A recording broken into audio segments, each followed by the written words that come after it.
మహిళను పలకరించడానికి వెళ్ళాడు. దానికి ఎంత యాగం చేశారండి. ఆ ఏ మహిళ అయితే అత్యాచారానికి గురి అయిందో ఆ మహిళ తండ్రిని పెట్టుకొని ఒక వైట్ పేపర్ మీద సంతకం పెట్టుకున్నారు పోలీసులు. సంతకం పెట్టుకుని ఫోక్సో కేసు పెట్టారు. ఒక మైనర్ బాలిక మీద అత్యాచారం జరిగితే నిందితుల మీద పెట్టేటటువంటి కేసుని తీసుకొచ్చి పలకరించడానికి వెళ్ళేటువంటి మా మాజీ శాసనసభ్యుడైనటువంటి మా చెవిరెడ్డి భాస్కర్ రెడ్డి మీద పెట్టి హింసించే కార్యక్రమం చేయలేదా? ఇదేమన్నా కక్షాదింపు చర్య కాదు అని అనగలుగుతారా అని మీరు అంటున్నా.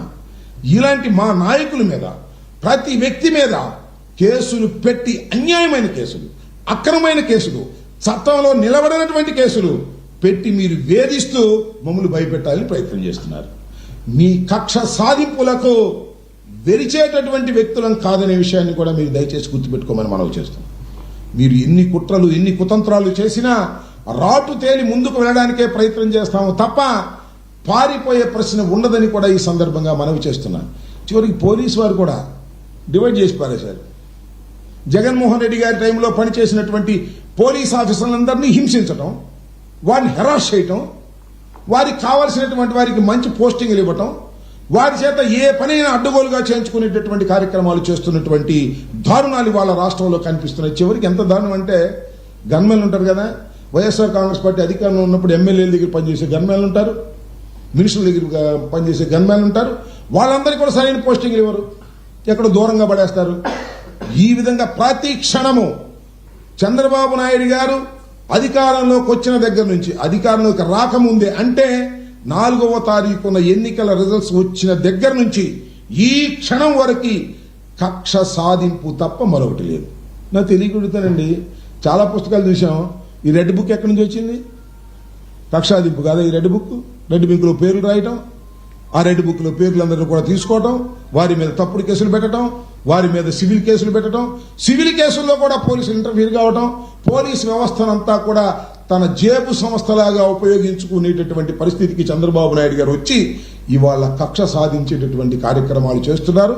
పోవడం, మా పార్టీలో చేరతానంటే నీ మీద కేసు లేదు, మా పార్టీలో చేరకపోతే నీ మీద కేసు పెడతాం అని చెప్పి కూడా కొంతమంది జనసేనలోకి, కొంతమందిని తెలుగుదేశంలోకి తీసుకునేటటువంటి పరిస్థితి చేస్తూ ఇవాళ చంద్రబాబు నాయుడు గారు కక్ష సాధింపును నా లక్ష్యం కాదు, మరి ఈయన జగన్ పై చర్యలకు సిక్కి ఒప్పందం లడ్డూలాగా దొరికింది అని జగన్ గారి మీద యాక్షన్ తీసుకోదలుచుకుంటే నీకు సిగి ఒప్పందం అనేది లడ్డూలాగా దొరికితే ఎందుకు యాక్షన్ తీసుకోవట్లేదు చెప్పు, నాకు అర్థం కాలేదు. అంటే దానిలో ఏమి పస లేదు. ఇవాళ చెప్పాడు, నేను ఎక్కడో ఇంతకు ముందే వచ్చేటప్పుడు చూసా, ఆదాని మీద యాక్షన్ తీసుకునే ప్రశ్న లేదు అన్నారు.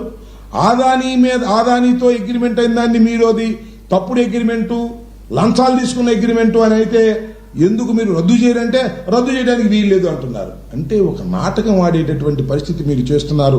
6 మాసాల్లోనే మీరు కక్ష సాధింపులు తప్ప అభివృద్ధి లేదు, కక్ష సాధింపులు తప్ప సంక్షేమం లేదు అని ప్రజలు గమనించారు. కేవలం పేపర్లో చూస్తే మాత్రం మీరు చూస్తుంటారు కదా, పోలవరం పరిగెడుతుందంట, ఎక్కడ పరిగెడుతుందో నాకు అర్థం కాల. అమరావతి అమెరికా అయిపోతుందంట, ఎక్కడైపోతుందో నాకు అర్థం కాల. రోడ్లన్నీ బ్రహ్మాండంగా వేసేస్తారంట, ఎక్కడో నాకు అర్థం కాల. పేపర్లో చూస్తే మాత్రం అభివృద్ధి అద్భుతంగా జరిగిపోతున్నట్టుంటది. ఒక్క సంక్షేమ కార్యక్రమాన్ని కూడా అమలు చేయనటువంటి విశ్వాసఘాతకుడు నారా చంద్రబాబు నాయుడు గారు. మొన్న ఇక్కడ చెబుతున్నాడండి, సూపర్ 6 అంట, సూపర్గా అయిందంట. సూపర్ 6 అట్టర్ ఫ్లాప్ అయింది, బ్రహ్మాండంగా సూపర్ 6 సక్సెస్ అయిందని చెప్పేసి చెప్పుకుని డబ్బా కొట్టుకునేటువంటి కార్యక్రమం చేస్తున్నాడు.